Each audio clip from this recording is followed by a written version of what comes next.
Alright, here we go. Today is a good day. Today is a new day. It's 12:11 a.m. and I am deciding that I'm going to do a little storytelling for you. So the story that I've selected to read about is actually an Elder Scrolls Online story, and it is the story of Aryenn, the Unforeseen Queen. So I'd just like to let you know that why am I speaking like this? This is very weird. I'd just like to let you know that I will be mispronouncing a couple of words in this story. Not only because one, I can't pronounce some of them, some of the others I can, however it just mucks with my verbal flow.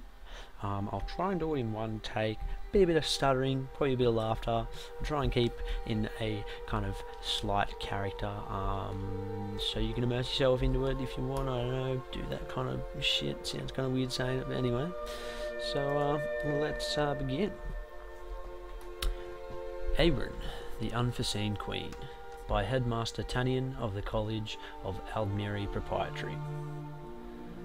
Some of our Bosmeri and Khajiit students have come under the misapprehension that not all of the Altmer of Somerset are united behind our glorious Queen Aryenn. Nothing could be further from the truth. We High Elves have a penchant for urban witchisms and sophisticated wordplay that can sometimes be misinterpreted by individuals newly exposed to our ancient and refined culture. So I've assembled this brief introduction to our beloved Queen of Alinor, intending to tell a story in a simple, direct fashion that can be understood by even our new allies in the Aldmeri Dominion. The Altmar, of course, are descended in an unbroken line from the divines who created Nirn, and none more so than the royal family of Alinor. Aeryn's father, King Hydleith of august memory, ruled the Somerset Isles long and well, and exemplified the best traditions of elven ceremoniarchy, basing his every decision on the precedents laid down by the Scrolls of Praxis. In due time, as ordained by the Scrolls, King Hydleith and his wife Kinlady Truden conceived a child, who was named Aryenn as the Praxis dictated. Princess Aryenn was born on the 5th of the second seed in the year 555 of the Second Era, a very auspicious date, though I will spare you the reasons why, as you lack the context to comprehend its full significance.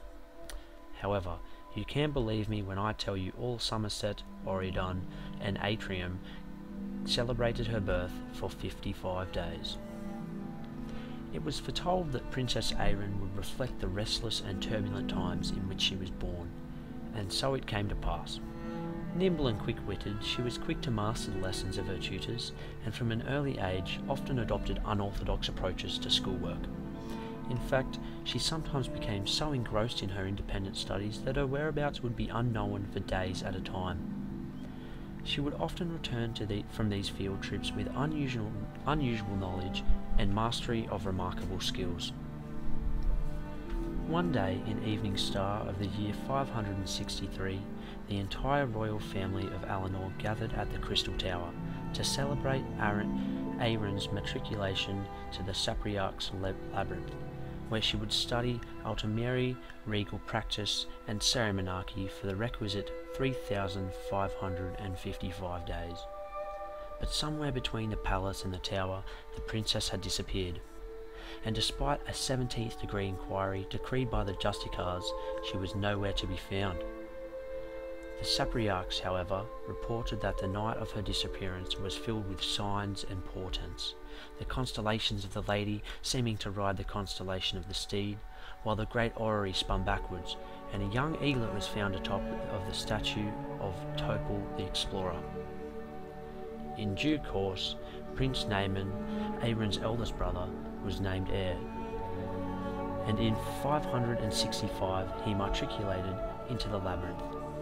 Naaman, like his father, was a natural ceremoniarch, who seemed to have genuine relish for the rights and duties ordained for the heir by tradition. Indeed, when King Hydleith ascended to Arethus in the year 580, Prince Naaman immediately began preparing to speak the 88-day coronation liturgy that would elevate him to the throne in his father's place. Then, in a day of divine glory, the Unforeseen occurred. Word came from Port Ville in Valenwood that Princess Aryenn was on her way to Auridon by swan ship. In wonder and haste, the court of Alinor took itself to Firsthold to greet her, arriving just in time to welcome her unexpected return.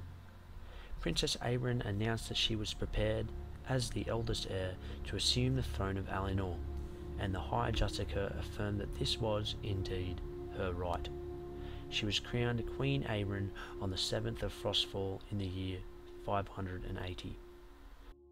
Now, some of you may have heard wild tales about Princess Aryenn's adventures during her time away from Somerset, that she sailed as first mate with a pirate captive from Anvil, disguised herself as a Dunmer in order to read the Indigo Scrolls in the vaults of Necrome, bested the dervishes of Rehad at their own sword dance, and even outdrank Queen Marjan Flamehair of Windhelm in a mead-slamming contest. All myths and tales, I assure you, preposterous and absurd. Our queen was merely preparing for praxis and ceremonarchy in her own fashion of independent study.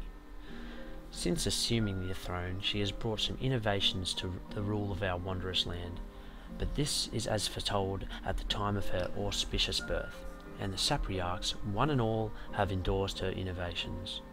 So you see, students, Aryenn is undisputed Queen of the Isles, and all is right and proper, as it should be.